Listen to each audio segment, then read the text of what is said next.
আজকে আমাদের বাড়িতে বিদ পূজা হবে, তাই সকাল সকাল কাকু এসেছিল বন্ধুরা। এখানে দুজন কাকু এসে কাজ করছে।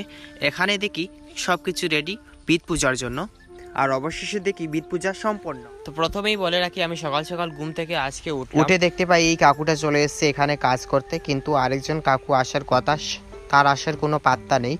আজ ছিল এখানে নতুন ঘর হবে, তাই বিদ পূজা। এখানে দেখি সব কিছু সাজানো হয়েছে, যেগুলো ছিল কলা, যেমন সব কিছু এখানে রেডি করে রাখা হয়েছে, অল্প স্বল্প ফুল। এরপরে দেখি কাকুটা জোর কদমে এখানে এইটা দিয়ে কাজ করছে, কুটি করা হবে কেননা। এই ভাইটাও চলে আসলো।